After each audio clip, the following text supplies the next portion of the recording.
트럼프 행정부가 추방명령을 받은 불법 체류자들에게 엄청난 벌금을 부과하고 강제 징수에 돌입했다고 발표했습니다. 도널드 트럼프 대통령이 LA에서 발생한 반이민 시위에 대응해 주방위군과 해병대를 투입한 조치에 대해 오늘 연방법원이 위헌 판결을 내렸습니다.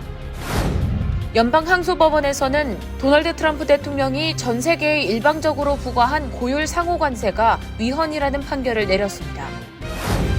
이민 1.5세로 한인타운에서 20여 년간 치과를 운영해온 한인 남성이 부인과 딸을 살해한 뒤 자살하는 비극적인 사건이 발생했습니다. 온라인 극단주의 조직에서 성착취물을 직접 제작 배포하는 온라인 아동 포르노 사이트를 운영한 27세 한인 남성이 체포됐습니다.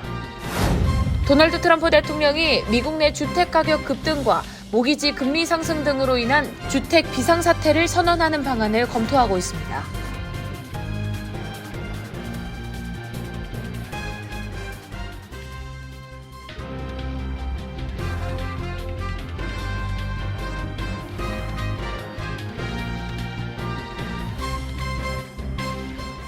안녕하십니까? KBTV 뉴스9 이창원입니다. 트럼프 행정부가 추방 명령을 받은 불법 체류자들에게 엄청난 벌금을 부과하고 강제 징수에 돌입했다고 발표했습니다. 국토안보부는 불법 체류자들이 이민 단속에서 체포되면 구금되는 것은 물론 가진 재산 등 모든 것을 잃고 강제 추방당하게 된다고 경고했는데요. 그들이 스스로 미국을 떠날 경우 벌금을 면제받고 무료 항공권과 $1,000의 출국 보너스를 받게 된다고 거듭 촉구했습니다. 첫 번째 소식, 전장 기자가 전해드립니다.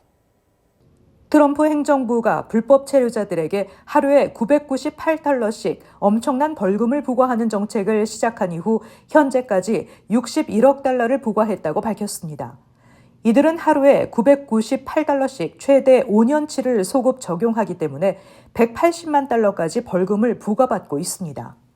국토안보부는 불법 체류자들에게 이 같은 벌금을 부과하고 컬렉션, 즉 강제 징수에 돌입했다고 밝혔습니다. 컬렉션 회사에서는 지속적으로 연락을 하게 되며 재산이나 봉급이 포착되면 압류 처분하게 됩니다. 현재까지 벌금을 부과받은 불법 체류자들은 주로 최종 추방령을 받고도 미국을 떠나지 않은 잠적자들로 21,500여 명에 달하고 있습니다. 1998년 최종 추방령을 받고도 잠적해 살아온 한 불법 체류자는 지난 6월 5년치 벌금으로 $180만 달러를 부과받았습니다. 합법 비자로 미국에 왔다 체류 시한을 넘긴 오버스테이 불법 체류자는 역시 수십 년을 살아봤는데 5년치를 소급 적용해 $182만 352달러의 벌금을 부과받았습니다. 국토안보부는 불법 체류자들에 대한 막대한 벌금을 부과하고 실제로 걷어들이기보다는 자기 추방, 잦은 출국을 유도하려는 목적을 분명히 하고 있습니다. 엄청난 벌금을 부과받더라도 국토안보부 홈 앱을 통해 자기 추방을 선택해 미국을 스스로 떠나게 된다면 벌금을 면제받게 된다고 강조했습니다. 더욱이 자기 추방, 잦은 출국자들은 아이스의 전세기를 무료로 이용하고 본국에 도착한 것으로 증명하면 1인당 $1,000씩 출국 보너스를 받게 된다고 국토안보부는 상기시켰습니다. 크리스티 놈 국토안보부 장관은 최근 불법 체류자 160만 명이나 스스로 미국을 떠난 것으로 나타났다고 공개한 바 있습니다. KBTV 뉴스 전상입니다. 도널드 트럼프 대통령이 LA에서 발생한 반이민 시위에 대응해 주방위군과 해병대를 투입한 조치에 대해 오늘 연방법원이 위헌 판결을 내렸습니다. 법원은 군 병력을 민간법 집행에 사용할 수 없도록 한 포세이 코미타투스법을 어겼다고 판결했습니다. 김문지 기자가 전해드립니다. 오늘 캘리포니아 북부 연방지방법원의 찰스 브라이어 판사는 트럼프 행정부가 대대적인 이민자 단속 작전의 일환으로 지난 6월 캘리포니아주의 동의 없이 주방위군 4,000명과 해병대 700명을 투입한 조치가 위법이라고 판결했습니다. 브라이어 판사는 52페이지 분량의 판결문을 통해 군 병력과 해병대를 투입해 민간인을 통제하고 교통을 차단하는 행위는 연방법인 포시코미타투스법을 명백히 위반한 것이라고 지적했습니다. 포시코미타투스법은 라틴어로 군중의 힘이라는 의미로 1878년에 제정된 연방법입니다. 해당 법은 연방 군대가 미국 내에서 민간법을 집행하는 것을 금지하고 있습니다. 이번 판결은 게빈 뉴섬 캘리포니아 주지사가 트럼프 행정부를 상대로 제기한 소송에 따른 것입니다. 브라이어 판사는 판결에서 불법적인 방식으로 군이 운영된 것은 위법이지만 연방 재산 보호 등 제한적 역할은 허용된다고 밝혔습니다. 따라서 LA에 남아있는 300여 명의 주방위군을 즉시 철수할 필요는 없지만 군 병력이 앞으로 민간 대상의 체포, 교통통제, 군중 진압 등의 임무에 투입되는 것은 불허한다고 판단했습니다. 이 판결은 지난 6월 같은 법원이 트럼프 대통령의 주방위군 통제권 자체가 위헌이라는 잠정 판결을 내렸던 데 이은 두 번째 결정입니다. 이번 판결은 트럼프 대통령의 추가 군 동원 계획에도 영향을 미칠 것으로 보입니다. 트럼프 대통령은 LA에 이어 워싱턴 DC에도 방위군 병력을 파견한 바 있으며 최근에는 시카고, 뉴욕, 보스턴 등 민주당 성향의 블루스테이트에도 군 병력을 투입하는 방안을 고려 중이라고 재차 시사했습니다. KBTV 뉴스 김은지입니다. 또 연방항소법원에서는 도널드 트럼프 대통령이 전 세계에 일방적으로 부과한 고율 상호 관세가 위헌이라는 판결을 내렸습니다. 이에 백악관은 대법원 상고를 준비하며 관세 유지를 위해 총력전을 펼치고 있습니다. 김은지 기자가 전해드립니다. 지난 4월 도널드 트럼프 대통령이 이른바 해방의 날이라며 발표한 주요 무역국 대상 상호 관세율에 대해 12개 주정부와 5개 중소기업이 연방국제통상법원에 위헌 소송을 제기했습니다. 이에 미 연방순회항소법원은 지난 금요일 1977년 국제비상경제권법을 근거로 들면서 전 세계 대부분의 무역국을 상대로 일방적으로 부과한 관세가 법적 권한을 넘어선 것이라며 7대4로 위헌 판결을 내렸습니다. 이는 지난 5월 1심과 마찬가지로 권한 남용이라는 판결이 나온 것입니다. 이 판결로 트럼프 대통령의 대표적인 경제 전략인 관세 정책은 오는 10월 14일까지 잠정 유지되며 상고 이후 대법원 최종 판단을 기다려야 하는 상황입니다. 연방 대법원이 1심, 2심과 마찬가지로 위헌이라고 판단한다 해도 트럼프 행정부는 관세 정책을 일방적으로 밀어붙일 수 있다는 전망도 나오고 있습니다. 또 보수 우위 법관이 6대3으로 많은 대법원이 1, 2심을 뒤집고 상호 관세에 대해 적법하다고 인정할 경우 트럼프는 더욱 공격적으로 관세 정책을 이어갈 가능성이 높은 상황입니다. 국제비상경제권법은 원래 국가 안보에 위협이 되는 대외 경제 활동을 긴급히 통제하기 위해 무역 불균형, 제조업 쇠퇴, 마약 밀반입 등의 상황에서 특정 국가를 제재하거나 자산을 동결할 수 있도록 하는 법안입니다. 해당 법안을 무역국을 상대로 관세를 부과하는 데 사용한 대통령은 트럼프 대통령이 최초입니다. 이번 판결에 대해 스콧 베센트 재무장관은 어제 국제비상경제권법은 대통령의 합법적 권한이라고 강조하면서 대법원이 하급심 결정을 뒤집을 것으로 확신한다고 밝혔습니다. 이어 펜타닐 밀수로 인해 수만 명의 미국인이 사망에 이르는 것이 비상사태가 아니라면 무엇이 비상사태냐고 반문했습니다. 베센트 장관은 상고를 준비하며 미국의 지속적인 무역 적자와 마약 밀매 위협은 국가적인 위기가 맞다는 의견서를 이미 제출한 상황입니다. 트럼프 대통령 역시 트루스 소셜에 이번 판결은 미국을 파괴할 수 있다며 대법원의 강력한 불복 의사를 표명했습니다.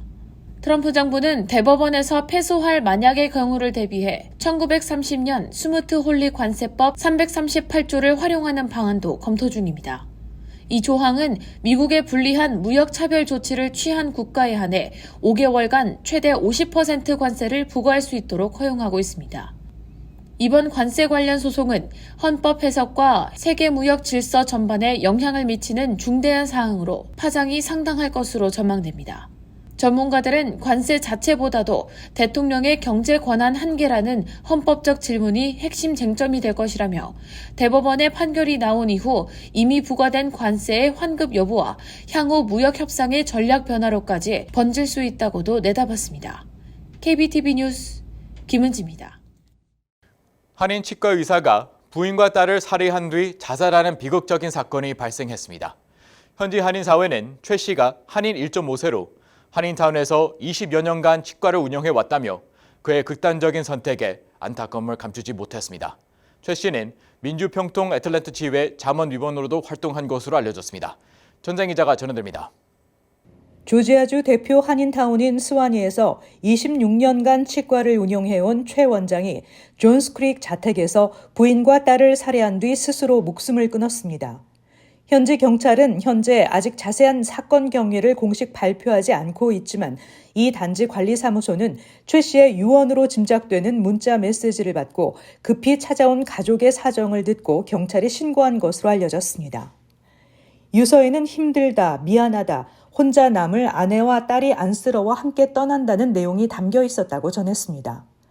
최 원장은 스와니 지역에서 1999년 개원한 A치과를 26년간 운영하며 동포사회에서 두터운 신망을 얻어온 인물이었습니다. 환자들에게 성실하게 진료하고 한인 단체 활동에도 활발히 참여해 동포사회의 대표 치과 원장으로 통했습니다. 지인들에 따르면 그는 특히 뒤늦게 얻은 외동딸을 애지중지 키우며 딸 바보 아빠로 불렸다고 합니다. 사건 직전 그는 노동절 연휴 기간 혼자 라스베거스를 다녀왔는데 함께 여행하기로 했던 지인은 원래 9월 1일 귀국하기로 했는데 갑자기 일정을 하루 앞당겨 31일에 돌아왔다고 말했습니다. 그리고 귀가 직후 비극이 벌어진 것입니다. 이번 사건은 최근 미국 내 한인사회에서 연이어 발생하는 가족 비극과 맞물려 충격을 더하고 있습니다.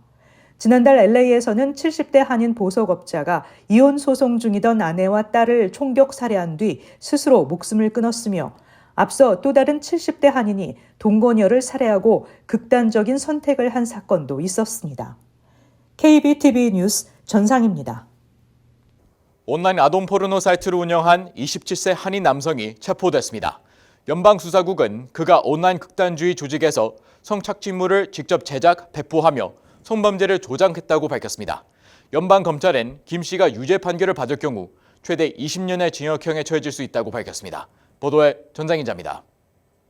법무부는 27세 김동환 씨가 자택에서 FBI 합동테러대책위원회 요원들에 의해 체포됐다고 밝혔습니다. 그는 로스앤젤레스 연방지방법원에 제출된 형사고발로 기소됐으며 금요일 첫 법정 출두가 예정돼 있습니다. 고발장에는 김 씨가 2022년부터 현재까지 여러 미성년 소녀들에게 성적으로 노골적인 사진과 영상을 제작하도록 강요했다고 주장하는 내용이 담겨 있습니다. 검찰은 김 씨가 피해자들이 추가 사진 제공을 거부하면 가족 등에게 해당 자료를 공개하겠다고 협박했다고 밝혔습니다. 검찰은 김 씨가 이러한 수법으로 미성년자들을 지속적으로 통제하고 착취했다고 밝혔습니다. 수사관들은 그의 주거지에서 다수의 구체적인 사진과 영상을 발견했으며 김 씨가 직접 온라인 서버를 운영하며 성착취물을 제작, 거래, 배포했다는 미성년자 피해자 진술도 확보한 것으로 전해졌습니다. 수사당국은 김 씨가 764라는 이름의 온라인 극단주의 단체에서 활동한 정황도 포착했습니다. FBI는 이 단체를 허무주의적 폭력 극단주의자들의 네트워크로 규정하며 성착취와 각종 불법 행위를 조직적으로 자행해온 집단이라고 밝혔습니다. FBI는 이들은 실질적인 범죄 집단이며 미성년자들을 대상으로 한 성착취 행위는 극단주의 활동의 일부라고 설명했습니다. 기소장에는 김 씨가 온라인상에서 라이젠, 랍스터 등의 가명을 사용했으며 커뮤니티 내에서 자신을 OG, 오리지널 갱스터라 칭하며 범행을 자랑한 정황도 기재됐습니다. FBI는 아직 신원이 확인되지 않은 추가 피해자가 존재할 가능성이 클 것으로 보고 있습니다. 특히 김 씨가 운영해온 온라인 서버와 커뮤니티 활동 기록을 추적하며 피해 범위를 파악하고 있으며 정보를 알고 있는 사람들의 적극적인 제보를 당부했습니다. KBTV 뉴스 전상입니다. 도널드 트럼프 대통령이 미국 내 주택 가격 급등과 모기지 금리 상승 등으로 인한 주택 구매난 문제를 해결하기 위해 주택 비상사태를 선언한 방안을 검토하고 있습니다. 일각에서는 대통령이 의회 승인 없이 신속히 정책을 추진할 수 있다는 우려가 나오고 있습니다. 김은지 기자가 전해드립니다. 미국 내 주택시장은 현재 가격 급등과 높은 모기지 금리, 재산세 보험료 등 각종 비용 상승으로 인해 공급이 부족한 실정입니다. 하버드 주택연구센터에 따르면 2019에서 2022년 팬데믹 기간 동안 주택 수요가 폭증하며 주택 가격은 40% 이상 상승했습니다. 이후 금리가 6에서 7%대로 오르면서 수요는 둔화됐지만 중간 주택 가격은 올해 7월 기준 약 44만 3천 달러로 여전히 팬데믹 이전보다 높은 수준입니다. 모기지 금리 역시 6.56%로 높은 수준을 유지하고 있습니다. 모기지 금리가 상승한 탓에 주택 거래도 줄고 있습니다. 7월 기준 전년 대비 매매는 1.6% 감소했고 판매자 수가 구매자 수를 50만 명 이상 초과했습니다. 게다가 재산세와 주택보험료는 최근 수년간 급등해 기존 주택 소유자들조차 주택 유지 비용 상승으로 인한 경제적 부담도 커지고 있습니다. 트럼프 대통령은 지난 7개월 동안 이미 국경 비상사태를 선포하며 강경 이민 정책을 시행한 데 이어 에너지 비상사태, 경제 비상사태 등을 선언하며 대통령 권한으로 강력한 정책을 신속히 시행해왔습니다. 여기에 더해 트럼프 대통령이 주택 비상사태를 선포할 수 있다는 전망이 나오고 있습니다. 특히 트럼프 대통령은 의회 승인 절차 없이 직접 긴급 조치를 취할 수 있어 신규 주택 공급 확대 등 주택 정책에 대한 관심이 높아지고 있습니다. 법적으로 1976년 제정된 국가 비상사태법은 비상사태에 대한 정의를 명확히 규정하지 않고 있어 어떤 사안을 비상사태로 선언할지 대통령의 재량이 폭넓게 적용될 수 있습니다. 특히 2024년 대통령 선거를 앞두고 유권자 3분의 1 이상이 주택 문제가 투표에 중대한 영향을 미칠 수 있다고 응답한 만큼 트럼프의 주요 정책이 될 전망입니다. 이번 주택 위기의 근본 원인은 20년 이상 지속된 공급 부족 문제로 전문가들은 현재 미 전역에 약 400만 채의 추가 주택이 필요하다고 분석하고 있습니다. 트럼프 행정부는 연방 소유지 활용 및 신규 주택 공급 확대 방안을 이미 검토 중이지만 비상사태 선언을 통해 어떤 구체적 조치를 취할 계획인지는 아직까지 언급하지 않았습니다. 만약 트럼프 행정부가 주택 비상사태를 선언한다면 팬데믹 이후 이어진 주택 부족난 해소를 위한 신속한 정책 시행이 가능해질 것으로 기대되지만 연방정부와 주 및 지방정부 간 권한 문제로 인해 정치적 논란이 이어질 것으로 보입니다. KBTV 뉴스 김은지입니다.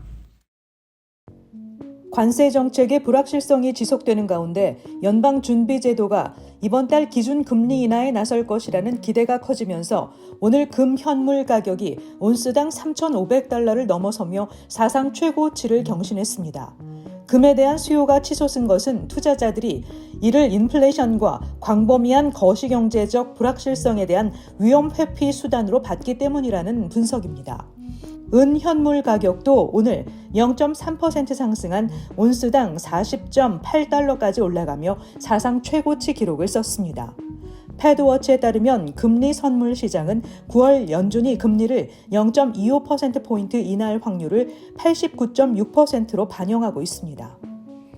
이강덕 경북 포항시장을 비롯한 포항시 대표단은 워싱턴 DC의 백악관 앞에서 한국 철강 산업의 어려움을 알리는 캠페인을 했습니다. 이 시장은 동맹국인 한국에 대한 철강 관세 부과를 멈춰주세요라고 쓰인 현수막을 들고 한국 철강 산업의 어려움을 알렸습니다. 캠페인에는 버지니아 한인회 관계자와 포항시 공무원 등이 동참했습니다. 포항시 대표단은 오늘 오전에 워싱턴에 있는 대한무역투자진흥공사 무역관을 찾아 철강 관세 대응 건의서를 전달했습니다. 이후 오후부터 국회의사당 앞에서 버지니아 한인회와 함께 철강 관세 인하를 촉구하는 피켓 시위를 벌였습니다. 중가주 프레스노 지역에서 발생한 노숙자 살해 혐의로 36세 한인 이종 씨가 체포됐다고 경찰이 밝혔습니다. 수사당국은 사망한 노숙자가 여러 명에게 쫓기다가 교차로에서 폭행을 당했는데 이 과정에서 한 명이 휘두른 흉기에 찔린 것으로 확인했습니다. 목격자 증언 진술 등을 토대로 경찰은 이 씨를 이번 사건의 유력한 용의자로 특정했습니다. 이 씨는 체포 직후 프레스노 카운티 구치소에 수감됐습니다. 경찰 측 관계자는 수사가 계속 진행 중이며 당시 폭행에 가담했던 다른 용의자들도 쫓고 있다고 말했습니다. 센트럴 플로리다 대학에 재학 중인 한인 남성이 대학 도서관에서 여성의 치마 속을 불법 촬영하다 붙잡혔습니다. 지역 매체에 따르면 경찰은 23세 이연수 씨를 불법 촬영과 증거인멸 혐의로 체포했습니다. 도서관에서 공부하던 피해자 여성에 따르면 휴대전화 카메라가 자신의 치마 속을 촬영하는 것을 발견했고 이 씨에게 휴대전화를 보여달라고 요구했으며 자신의 모습이 담긴 영상을 확인하고 경찰에 신고했습니다. 한 목격자는 이 씨가 영상 촬영이 직업의 일부이며 이런 영상을 공유하는 커뮤니티가 있다고 경찰에 진술하는 것을 들었다고 전했습니다. 이 씨는 여성의 사진과 영상을 판매했다고 시인한 것으로 알려졌습니다. 이 씨는 현재 보석금 없이 수감된 상태입니다. 잠시 후 커뮤니티 브리핑을 전해드립니다.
이어서 환율과 증시 전해드립니다.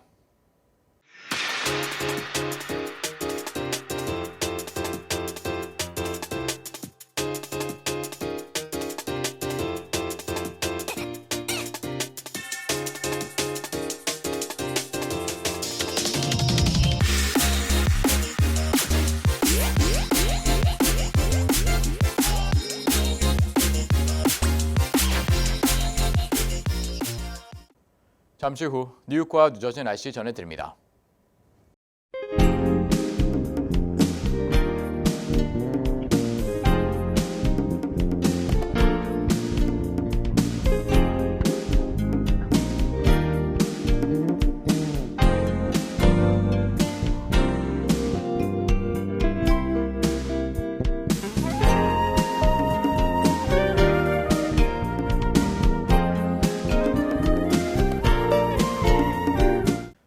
이상으로 KBTV 뉴스9 마칩니다. 오늘도 시청해주셔서 감사합니다. 편안한 밤 보내시기 바랍니다.